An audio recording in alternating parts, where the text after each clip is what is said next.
Inilah Ngobras di Rasika. Ngobrol asik di Rasika. Apapun infonya, sampaikan ke Rasika.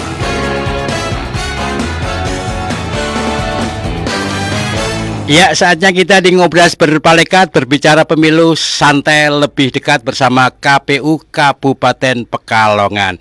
Dan saat ini kita bersama Ketua KPU Kabupaten Pekalongan, ada Bapak Rizal AMD. Selamat pagi Pak Abi Rizal. Selamat pagi Mas, Pagi, alhamdulillah ketemu lagi ya. Minal aidin wal faidin. Oh, ya, mohon maaf lahir batin. Sama-sama Mas. Kita mulai dari nol ya, ya berarti siap. dari SPBU. Ya, SPBU. Nol. Ya, kawan Rasika, tema kita hari ini transparansi dan akuntabilitas anggaran pemilu dan pemilihan. Ini pasti katanya dengan duit. Iya. Duit itu doa, usaha, ikhtiar, tawakal. Duit ya. Iya, duit. Dan duit itu kan tidak bisa ngomong ya. Ya bisa ngomong. Kalau kita duit bisa ngomong, permohonan atau proposal banyak banget. Yang bisa ngomong itu masalah. Ada masalah ngomong, punya duit ya nggak usah ngomong nanti. Bahkan itu ya Pak, Pak Abi, dalam rumah tangga itu kan ada yang bilang istri itu biasanya duitmu ya duitku. Iya. Kalau duitku ya duitku. Iya. Bener nggak sih ada yang bilang gitu? Ya, jadi ada uang laki-laki, uang perempuan. Jadinya kan begitu. Oh jadi, iya. Yang depan itu uang perempuan, yang belakang uang laki-laki. Biar nggak ketahuan Pak. Iya, alhamdulillah kalau istri saya udah pintar cari duit, Pak. Iya, alhamdulillah. Duit udah tak umpetin di mana-mana, ketemu aja. Iya. Tapi sekarang istri saya nggak pernah minta duit. Alhamdulillah. Tapi mintanya apa? Nggak ngambil sendiri. Oh, ngambil sendiri. Ngambil sendiri, nggak udah minta ngambil sendiri. Iya. Ya, oke. Ini transparansi dan akuntabilitas anggaran pemilu dan pemilihan. Ya. Ini mungkin bisa dijelaskan maksudnya biar kawan Rasika tahu, dan kawan Rasika nanti yang mau nanya-nanya bisa WA di 08564731111. Ya. 7331111 ya. Baik, silakan. Terima kasih. Jadi gini, KPU itu kan merupakan salah satu lembaga negara ya. Artinya kita susunannya dari KPU pusat atau KPU RI sampai kabupaten kota. Jadi kita secara hierarkis itu mempertanggungjawabkan anggaran yang kita peroleh. Nah, kaitannya dengan transparansi anggaran, jadi memang lembaga negara itu sekarang mau tidak mau harus melakukan transparansi anggarannya. Contoh misalkan anggaran. Kita ini kan lembaga negara yang ada di daerah. Artinya kami tiap tahun menerima DIPA, daftar isian program dan anggaran. Nah, DIPA itu adalah anggaran kita selama 1 tahun. Buat apa sih? Kita mengajukan, maksudnya KPU mengajukan enggak, apa? DIPA jadi itu? DIPA itu karena kita di kabupaten kota, maka yang merencanakan semuanya top down dari RI. Jadi kabupaten kota itu nanti dapatnya langsung dari KPU RI. Oh, pertanggung jawabannya juga langsung ke sana. Oh, tak pikir dari pemerintah daerah setempat ngasih anggaran sekian atau Jawa Tengah gitu. Enggak ya? Enggak. Jadi karena kita lembaga sendiri, istilahnya vertikal, maka kita mendapatkan DIPA di masing-masing kabupaten kota. Kenapa kita mendapatkan DIPA? Karena kita sudah masuk dalam struktur kalau di pemerintahan itu kita sudah bisa secara mandiri menggunakan anggaran itu, sehingga kita dapatnya DIPA untuk kabupaten kota. Nah, yang berikutnya karena itu kabupaten kota, maka kita mendapatkan dari pusat. Jadi APBN ya. Jadi APBN tiap tahun APBN, misalkan tahun ini saja 2022 KPU Kabupaten Pekalongan itu mendapatkan anggaran 2,3 miliar. 2,3 miliar dari KPU RI ya. Nah, tiap tahun atau tiap pemilihan? Tiap tahun. Jadi tiap tahun. Lah, bagaimana sih anggaran sekitar 2,3 miliar itu digunakan untuk apa? Salah satunya adalah digunakan untuk membayar gaji pegawai. Itu yang terbanyak, Pak. Oh, yang terbanyak. Iya, karena kan di KPU kan ada ASN. Itu yang secara langsung pasti dibiayai atau digaji dari negara kan. Kemudian kayak saya ini anak kontrakan, karena saya dikontrak kan 5 tahun, iya, komisioner kan, komisioner gitu, ya. Nah itu kan juga ada honornya juga Pak. Kemudian ada operasional. Operasional itu untuk kebutuhan harian kantor, operasional kantor. Ada mulai bayar listrik, telepon, internet, dan juga ada untuk pemeliharaan. Pemeliharaan itu bisa roda 2, roda 4 dan sebagainya. Ditambah ada kegiatan jika memang ada tahapan. Itu penggunaan anggaran tiap tahun ya? Iya. Belum yang tiap 5 tahun beda lagi pas pemilihan itu? Ya nanti ada. Jadi tiap tahun kita dapat DIPA. Daftar isian program dan anggaran itu tiap tahun. Oh, ya beda. Nah, kemudian jika masuk tahapan itu nanti ada di dalamnya itu sudah masuk kegiatan tahapan. Nah, di 2022 ini kami memang di awal DIPA kita 2,3 miliar. Kemudian nanti kalau tahapan biasanya itu akan bertambah seiring dengan tahapan yang berjalan. Contoh saja Pak ya, 2019 kami mendapatkan anggaran di DIPA itu 43 miliar. Karena itu kan tahapan pemilu. Nah, dari uang itu nanti kita gunakan tadi untuk honor penyelenggara, operasional dan sebagainya itu loh. Itu kita masuk di awalnya begitu Pak. Jadi KPU Kabupaten Kota itu adalah lembaga hierarkis dari atas ke bawah sehingga kita tidak merencanakan anggaran, yang merencanakan dari pusat. Oh, tidak merencanakan anggaran, yang merencanakan pusat. Betul. Yang hitung juga pusat, kebutuhan pusat. Kabupaten atau kota berapa, dan sini tinggal ngikutin. Iya, ngikuti secara aturan mainnya seperti apa, secara pertanggungjawabannya. Oh, nggak bisa misalnya mengajukan tambahan lagi nih, ada kekurangan atau apa? Kalau mengajukan bisa, tapi disetujui atau tidak kan tergantung anggaran yang ada di pusat. Yang pernah di KPU. Yang pernah terjadi sebelum-sebelumnya ada ya enggak kekurangan anggaran terus mengajukan disetujui atau malah sama sekali enggak mengajukan karena memang sudah cukup. Jadi kalau kita pernah mengajukan jika memang anggaran kita itu minus ya. Contohnya misalkan ternyata minusnya lihat saya kayak orang minus. Minus ya. Setelah kita hitung ya misalnya biaya untuk belanja pegawai ternyata kurang. Nah, ini kan urgent ya. Jika enggak dibayarkan nanti repot nanti kita. Nah, makanya kita ajukan. Oh, apalagi urgent tunggal. Iya benar. Jadi kita ajukan Kabupaten Pekalongan misalkan kurang sekitar 200 juta ya kita ajukan. Nah, mekanismenya nanti dari pusat dipenuhinya seperti apa kita menunggu. Kita hanya bisa mengajukan, Pak. Mengajukan. Iya. Nanti pemenuhannya kan dari pusat langsung. Bisa full, bisa separuh, seperempat atau sama sekali. Kalau urusan untuk gaji ya harus full. Oh, kalau gaji. Iya, kalau gaji harus full karena kan yang ngerjain nanti malah mereka sudah bekerja gitu. Kalau nggak dibayar kan repot. Ini harus diperjuangkan. Dan memang kewajiban ya. Betul, kewajiban. Iya, gitu. Itu terkait dengan kita selaku lembaga secara hierarkis ya. Kemudian yang kedua, kami sampaikan setelah kita mendapatkan DIPA itu silahkan dicek nanti, seluruh masyarakat bisa ngecek, kita publish di website kita. Oh, jadi masyarakat umum bisa akses. Iya. Misalkan tahun ini ya, dicek silakan, tahun ini KPU mendapatkan 2,3 miliar. 2,3 miliar.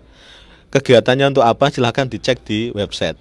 Kegiatannya apa? Terus anggarannya untuk berapa gitu. Berapa untuk apa aja itu juga bisa dilihat. Bisa dilihat. Iya. Jadi sekarang transparansinya sampai begitu. Karena memang ini sudah ketentuannya begitu, sudah tidak zamannya lagi anggaran tutup-tutupi, orang tidak bisa akses. Kalau justru ketika orang tidak bisa akses, maka akan menjadi pertanyaan, wong di zaman yang serba terbuka begini kok nggak dibuka, kan begitu. Iya, dan ada undang-undangnya juga. Ada ya? undang-undangnya. Kemudian berikutnya kita mempertanggungjawabkannya sesuai dengan ketentuan. Sesuai dengan ketentuan itu sesuai dengan undang-undang bahwa setiap penggunaan anggaran pemerintah baik APBN maupun APBD itu kan harus dipertanggungjawabkan dengan baik dan benar tiap bulannya. Tiap bulannya itu Ya. juga masyarakat bisa mengakses juga. Bisa. Tiap bulan kegiatannya apa, udah dilaksanakan atau belum? Ya. Itu bisa juga. Bisa. Jadi kalau untuk realisasi anggarannya bisa dilihat. Tapi kalau mau istilahnya kalau melihat realisasinya sampai akhir itu harus menunggu kita diperiksa dulu oleh auditor. Auditornya dari Inspektorat. inspektorat. Iya, inspektorat masing-masing lembaga. Jadi kalau kita sudah diperiksa oleh inspektorat, maka kita akan sampaikan di website itu juga bahwa kita sudah diperiksa dan itu boleh masyarakat untuk mengakses. Iya, ini kalau saya lihat Bapak Abi Rizal, Ketua KPU Kabupaten Pekalongan, senang banget. Saya kayak melihat teman saya seniman Semarang, Bapak almarhum Pri GS. Ingat ya? Iya, Pri GS ya. Amin, lama-lama ya Allah. Iya. Oke, Pak Abi Rizal, Ketua KPU Kabupaten Pekalongan, nanti kita lanjutkan lagi. Siap. Kita simak yang satu ini dulu. Baik. Rasika FM. Inilah Ngobras di Rasika. Ngobrol asik di Rasika. Apapun infonya, sampaikan ke Rasika.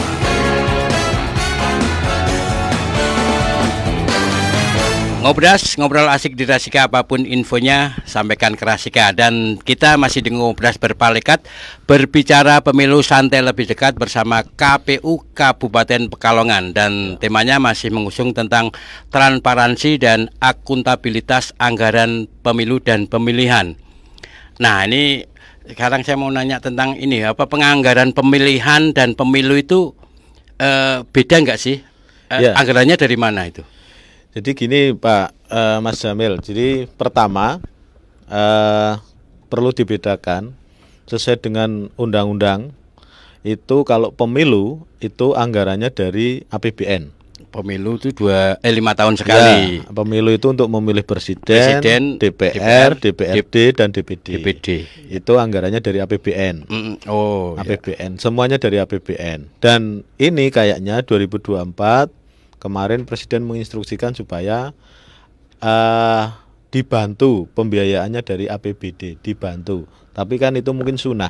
Tapi wajibnya APBN. Wajibnya APBN. Nah, kalau pemilihan untuk terkait pemilihan bupati, gubernur itu anggarannya dari APBD. Oh, anggarannya beda. APBD kabupaten kota maupun provinsi. Padahal kalau DPRD kan juga wilayahnya kabupaten atau kota. Itu kan tapi masuk pemilunya adalah pemilu nasional.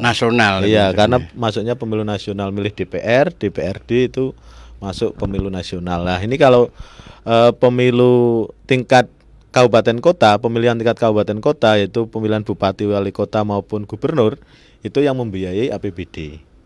Jadi begitu. Nah, terkait dengan tadi saya teruskan yang tadi Mas Jamil bahwa setelah kita DIPA itu kita terima, biasanya DIPA kita terima itu bulan Januari. Pada bulan yang sama biasanya kita langsung upload di website. Jadi monggo masyarakat kalau mau pingin tahu anggaran KPU tiap tahunnya silahkan buka website KPU Kabupaten Pekalongan di kpukapekalongan.kpu.go.id. Nah, silahkan ya kawan Rasika yang mau mengakses, mau melihat anggarannya apa, siapa tahu anggarannya butuh kursi ini. Nah, saya tukang mebel. Nawarin gitu ya bisa jadi. Nah, itu ada lagi nanti Mas ketika ada pengadaan barang dan jasa. Oh ya, ini itu kan sudah menjadi kewajiban lembaga. Itu harus dimasukkan dalam sirup. Oh, manis berarti sirup ya. Sirup itu singkatan dari Sistem Informasi Rencana Umum Pengadaan. Sirup Sistem Informasi Rencana Umum Pengadaan. Ya, jadi Bapak Ibu silahkan kalau mau pengen tahu apakah di KPU ada pengadaan yang gede maupun yang kecil, silahkan bisa dicek di Sirup. Dan itu tidak hanya di KPU, semua lembaga negara ketika ada pengadaan itu harus ditampilkan di Sirup dulu.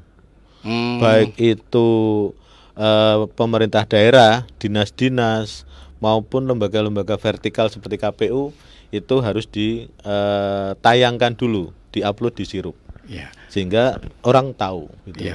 Terus mengenai anggaran itu kan tadi setahun 2,3 miliar ya kan, itu langsung gelondong terus kasihkan ke KPU atau setiap ada kegiatan baru diturunkan atau bertahap atau gimana ini? Jadi DIPA itu kan memang istilahnya gini Mas. Jadi daftar isian program dan anggaran. Jadi setiap tahun itu, misalkan ini ada kotak-kotak ya. Lah kotak itu sudah diisi masing-masing, sudah punya kotaknya tinggi kotaknya, segini ya, kotak-kotak. Nah, ini Mas, kotak-kotak. Ngisinya biar enak. Biar gampang. Soalnya dari atas nanti. Ya wes kotak-kotak. Oh ya dari atas kaki ya. Kotak-kotak ini misalkan, ini kotaknya KPU kabupaten, ini kotaknya dinas misalkan kotak apa lagi. Itu kan tiap tahun itu ketika anggaran itu dibahas dengan DPR dan disahkan dok gitu kan. Kotak-kotak itu kan otomatis isi itu. Berisi anggaran.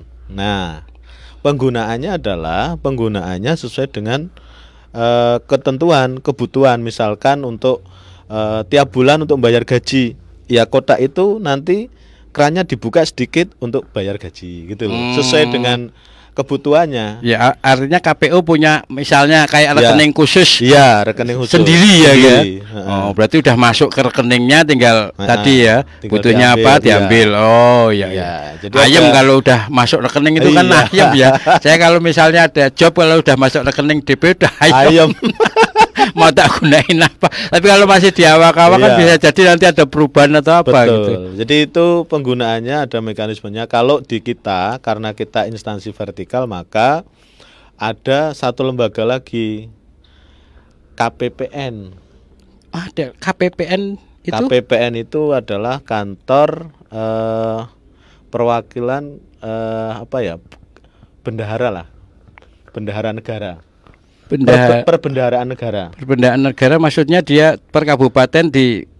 Jadi itu biasanya tiap berapa kabupaten ada satu kantor. Contoh misalkan di Pekalongan itu kan meliputi Batang, Kota Pekalongan sama Kabupaten Pekalongan. Lembaga vertikal itu nanti ketika pencairan harus ke itu dulu. Oh. Kantor perwakilan perbendaharaan negara, KPPN. Jadi itu nanti untuk pencairannya begitu Mas. Gaji ya kita ajukan dulu ke sana. Oh, tak pikir tadi sudah punya rekening sendiri KPU. Lah baru dari situ nanti masuk ke rekening KPU. Oh, iya. Jadi ada mekanismenya. Ada mekanismenya. Jadi karena kita vertikal berbeda dengan pemerintah daerah. Beda lagi ketika nanti kita dapat anggaran dari pemerintah daerah, APBD. APBD itu nanti biasanya sesuai dengan ketentuannya, misalkan anggarannya ditransfer 3 kali dari Pemda, maka semuanya masuk ke rekening KPU. KPU bukan yang tadi perbendaharaan. Bukan. Itu kalau 5 tahun sekali ya. Oh ya. Kalau pilkada itu langsung masuk ke rekening. Nah, tinggal kebutuhannya untuk apa, itu nanti bisa digunakan sesuai dengan kebutuhannya. Tapi sejak tahun 2020. Tapi kalau mohon maaf nih, kalau yang pemilu itu kan anggarannya dari APBN, terus hierarkinya KPU, RI. Terus yang pilkada tadi kita langsung dengan KPU kabupaten kota dengan pemerintah daerah. Langsung. Makanya ada NPHD, naskah perjanjian hibah daerah. NPHD. Itu dari KPU Kabupaten Pekalongan mengajukan kebutuhannya ke pemerintah kabupaten kota. Wah, alhamdulillah akhirnya saya mudeng, kalau enggak apalagi kawan Rasika akhirnya tahu ternyata. Terus tadi bisa dilanjut yang 20 tadi apa? Jadi sejak tahun 2020 itu ketika kita mendapatkan hibah dari daerah itu harus di register dulu ke pusat, ke KPPN tadi, menjadi penerimaan di KPU RI. Setelah dapat hibah dari Pemda tuh. Ya, Pemda memberikan hibah ke KPU misalkan kayak kemarin 31 miliar untuk Pilkada 2020. Lah, anggaran itu kemudian diregister di KPPN yang kabupaten tadi ya, yang itu menjadi penerimaan di KPU RI. Sehingga anggaran, mekanisme penganggarannya, mekanisme penggunaannya juga akhirnya sama. Seperti itu juga. Iya, tak pikir langsung udah KPU kabupaten yang kalau dulu. Terserah itu dulu. Sekarang mulai tahun 2020. Jadi KPN itu terus KPU RI terus turun lagi ke kabupaten kota. Ya, jadi mekanisme kayak pemilu itu ya, cuma anggarannya beda, yang satu dari APBD, yang satu dari APBN ya. Tapi kalau ini untuk petugas TPS, PPK di desa maupun kecamatan itu anggarannya diambil dari mana itu? Ya tadi sama, kalau pemilu berarti anggarannya dari APBN. Kalau pemilu gubernur, bupati, wali kota itu anggarannya dari daerah, dari pemerintah daerah, APBD. Itu sama. Berarti kalau yang ASN tadi, gaji ASN bukan masuk pemerintah pusat tapi masuk anggaran KPU ya? Ya itu kan di KPU itu kan ada ASN. Tapi kan ASN-nya itu kan ASN istilahnya itu berarti ASN khusus yang di KPU.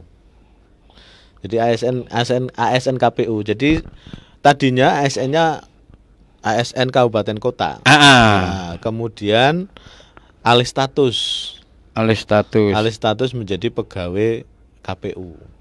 ASN KPU. Iya, sehingga mekanisme penggajian dan sebagainya ya sesuai dengan mekanisme yang ASN KPU.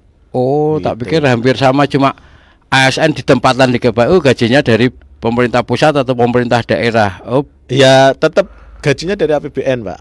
Cuman itu kan dulunya pegawai yang di KPU itu kan ada dua, pegawai negeri yang ditempatkan di KPU kabupaten kota, atau dia memang sudah masuk pegawai KPU. Itu loh, ke pegawai negeri KPU. Iya. Yang satu penempatan, yang satu memang sudah diperbantukan lah istilahnya kalau dulu.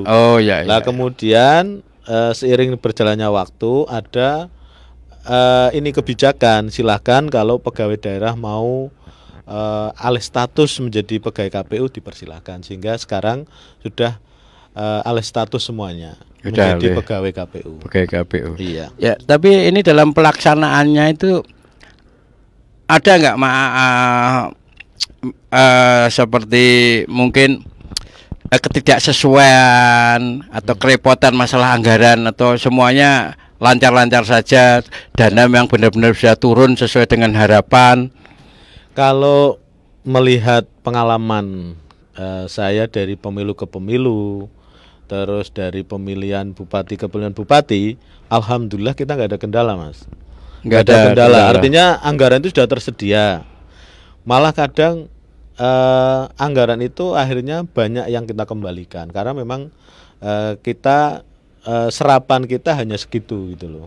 Dikembalikan lagi. Dikembalikan. Kalau nggak digunakan dikembalikan lagi, Mas. Ya. Tak pikir kas. Enggak buat tambahan besok-besok. Itu kalau Rasika mungkin begitu, ada kas mayan gitu. Karena ini negara enggak begitu.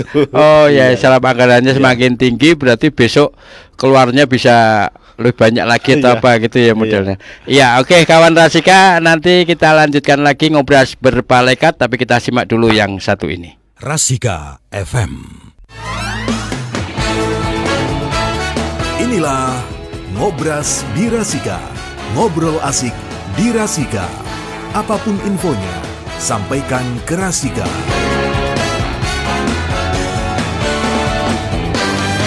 Ya, apapun infonya sampaikan ke Rasika. Kita masih di Ngobras Berpalekat, berbicara pemilu santai lebih dekat bersama KPU Kabupaten Pekalongan, dan tentu masih bersama Ketua KPU Kabupaten Pekalongan ada Bapak Abi Rizal, dan kita temanya masih transparansi dan akuntabilitas anggaran pemilu dan pemilihan. Tiap Jumat selalu hadir KPU Kabupaten Pekalongan bersama Rasika di Ngobras Berpalekat. Ya, dan Pak Mas saja biar lebih terasa muda dan juga masih anu muda, ya. Mas. Masih muda. Iya, ya masih muda. Kalau masih tua malah bagus, 24 karat loh. Ya, tadi mengenai transparansi anggaran atau yang website yang bisa diakses. Apakah ada syarat dan ketentuan berlaku? Perorangan bisa mengakses atau khusus misalnya LSM atau apa? Jadi yang boleh mengakses buka itu semua perorangan atau gimana? Baik, jadi gini Mas. Atau ada masukan juga nggak dari masyarakat? Yang namanya website itu kan boleh diakses siapapun, seluruh masyarakat kalau mau lihat. Dan bagi lembaga itu juga sangat boleh.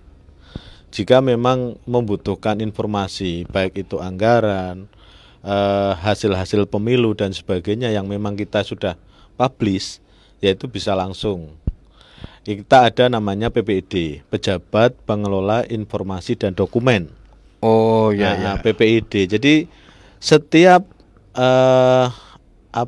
setiap lembaga negara, satker lah ya, setiap satuan kerja itu pasti sekarang aturannya diwajibkan punya PPID, Pejabat Pengelola Informasi dan Dokumen. Nah, dokumentasi. Nah, disitulah nanti yang melayani seluruh permintaan dari masyarakat. PPID itu nanti akan memberikan layanan kepada masyarakat, baik itu informasinya kan ada bermacam-macam.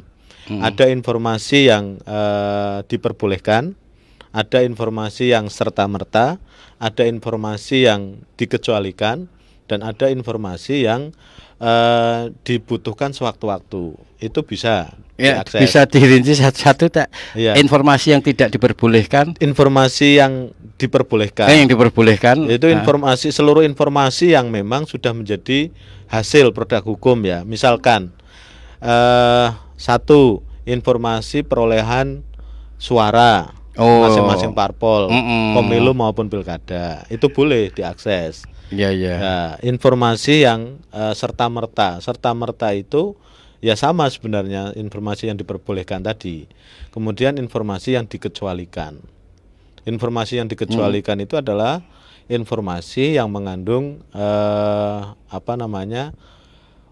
membahayakan untuk ketahanan masyarakat atau pertahanan, yang kaitannya dengan pertahanan negara, keamanan dan pertahanan negara. Misalnya apa itu? Ya, atau yang bisa disalahgunakan, itu biasanya yang dikecualikan. Contoh misalkan informasi yang belum ada keputusan hukumnya. Belum ada keputusan hukumnya. Itu pasti informasi yang dikecualikan. Kemudian ada lagi informasi yang penggunaannya itu ada ketentuan khusus. Contoh misalkan di kita itu ada yang namanya daftar pemilih tetap, DPT ya. DPT. Iya, DPT itu kan sekarang sesuai ketentuannya diberikan bintang 6 di belakang. Kalau online NIK-nya. Oh, NIK-nya. Nah, NIK-nya diberi bintang 6. Karena memang ketentuannya begitu. Karena kan kita tidak boleh mempublish NIK sesuai dengan undang-undang.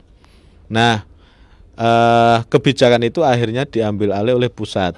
Jadi semua terkait dengan DPT itu harus mekanismenya satu pintu melalui KPU RI. Oh. Iya. Kok diambil pusat? Mungkin pernah ada permasalahan apa mungkin sampai diambil, kesannya nggak percaya tuh atau pernah bocor atau gimana? Nah, bukan begitu Pak. Jadi dalam tanda kutip itu kan sebenarnya KPU Kabupaten Kota itu mendapatkan data kan dari KPU RI. Kemudian kita olah menjadi DPT masing-masing kabupaten kota, dan itu kan dikembalikan lagi ke KPU RI juga pengolahannya kan gitu. Sehingga melalui satu pintu itu dengan mekanisme mungkin biar dilayani di KPU saja kan begitu.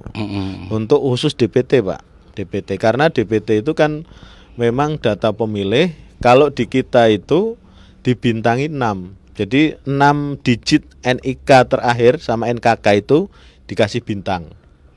Itu rahasia. Jadi gitu. Biar rahasia. Kita juga nggak tahu gitu loh. Nah, kalau saya biasanya ngasih bintang 5 biar lancar ojek online yang antar saya gitu. Betul, bintang 5. Kalau jendel-jendel bintang 5 itu jendel penuh ya, Pak penuh, ya. Bintang sampai 6 itu ya. Jadi tapi rahasia banget dikasih bintang 7. Pusing ya. Nanti. Iya.